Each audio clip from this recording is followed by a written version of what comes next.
జగిత్యాల జిల్లాలోని సారంగపూర్ మండలం పెమ్మట్ల అనే విలేజ్ లో శ్రీ దుబ్బరాజేశ్వర స్వామి టెంపుల్ ఉంది. దాదాపు 250 సంవత్సరాల క్రితం ఇక్కడ దట్టమైన అడవిలో దుబ్బలో కనిపించారంట స్వామివారు. అందుకే ఈ స్వామిని దుబ్బరాజేశ్వర స్వామి అని పిలుస్తున్నారు. అయితే ఈ టెంపుల్ లో దుబ్బరాజేశ్వర స్వామితో పాటు వెంకటేశ్వర స్వామి టెంపుల్ ఇంకా శ్రీరాముని టెంపుల్ కూడా ఉంటుంది.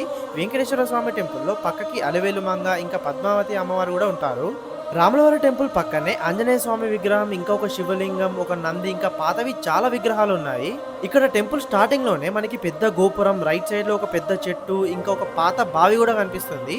ఇంకా టెంపుల్ ముందు ఒక గండ ద్వీపం కూడా కనిపిస్తుంది. చాలా మంది ప్రజలు ఈ దుబ్బరాజేశ్వర స్వామిని వేములవాడ రాజరాజేశ్వర స్వామికి అన్నగా భావించి ఫస్ట్ ఈ టెంపుల్ కి వెళ్ళిన తర్వాతనే వేములవాడకి వెళ్తారు.